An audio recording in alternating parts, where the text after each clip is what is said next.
Brian, obviously going back to the big news, fantastic opportunity for you. You're 21 years of age and it's a dream come true. Definitely, you know, I was very grateful for the last couple of years to be riding some very good horses, you know, when I was starting off for the boss, and he would put me up in some very good ones, and now to get the call up for Mr. O'Leary to be first jockey to him, you know, I was very honoured. And of course, Brian, you have the guts of 130 horses spread out amongst 15 trainers. You're strong in all the divisions, and yeah, it's a very exciting time. Yeah, definitely. You know, I suppose I was only looking at the list there this morning that Michael sent out to be all the horses, and there's a list of them there you could go on for ages looking at, you know. But look, obviously a lot of them will have their ins and out days, but look, it's definitely something I'm going to be looking forward to anyway. And of course, all the big races over the weekend, touch wood, injury free, you'll be guaranteed to have a good ride in them. That's it, you know. He's a strong hold in all them big races, and even days where they don't have runners, I'm lucky enough to have the boss Desi as well is still going to support me. He said I can still ride his whenever I'm available, and I'll continue to go into his as well. And Desi, of course, you started off with Kevin Prendergast on the flat, obviously got a bit too heavy for that game, but you know, Desi's been a great schoolmaster from word go. So look, I couldn't thank him enough, you know. It was a hard decision to make leaving him, because he was so good to me to start, you know, and all the way through my career so far. Only for him, you know, I wouldn't be in this position, because he's the one who started me riding off for Gigginstown, and he put me up under starting to claim off a couple of handicappers at the start, and they started to use me from then on in, you know. And as I said, I wouldn't be in this position only for him. And of course, Gigginstown have plenty of horses with Desi as well, so you're still. Things go on the same, really. Definitely things will go on the same, you know. I won't be in there every day, but I'll still continue to go in there as much as I can.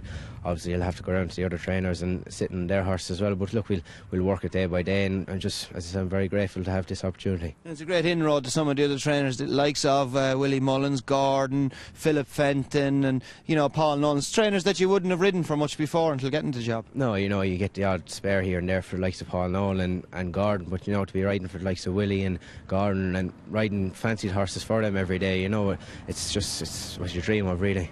And of course, a couple of horses you won't be riding this year, please God, they'll be back in action next year. Sir Deschamps, unfortunate what happened to him, and obviously Anna Liffe as well, again a pelvic injury with her, so but hopefully they'll be back next year. But First Lieutenant, last instalment you were telling me as well, is on the comeback roll as well. Yeah, I think he's due to come back soon enough now. He's had a long layoff, but from what I heard the other day, I think he's on the road back anyway, so hopefully he can make it back to the track as well. And he was very exciting in his novice stage.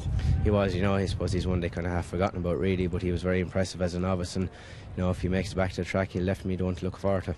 And obviously First Lieutenant, I know you didn't ride him at the ride Lyrene Legend for Desi in the Lexus. He ran a blinder under David Casey in the Lexus this year. Ran a cracker, you know. He's probably one of my favourite horses in training, you know. He's so tough, and he always, every day I rode him last year, he ran a big race. He went to Cheltenham, Aintree and Punchestown and ran a great race every day he went there. And I think now if he goes to the Hennessy, you know, if he shows up there, he should be the one to beat, hopefully. Mouse a great man to get one spot on for the big day. You couldn't ask anyone better to have him, you know. Whatever he does down there, he has him spot on for the big days anyway, which is what counts. And of course Don Cossack as well, spoke to Gordon. PJ Moriarty is the race that he's been aimed at in a couple of weeks' time, and you're obviously looking forward to getting your leg back across him again. Definitely. I got beaten in Punchestown by Martin Assembly, you know, but I suppose it wasn't the easiest race to ride. We didn't go much of a gallop, and it turned into a bit of a sprint. He was impressive in the Drimmore, and I'm looking forward to the PJ Moriarty now in 3 or 4 weeks' time. Hopefully he'll give a good performance. And that form got some boost when Carlingford Lock finished second behind Don Cossack, went out and he beat Morning Assembly. Definitely, you know, his form is rock solid, and as you said, Gordon can't speak high enough of him. They've always held him in high regard, and hopefully he can come out now the next day and show his true colours. And you've so many other, obviously Rule the World, another one as well. He looks like he's coming back to something of his best. He did, you know. He came back from injury.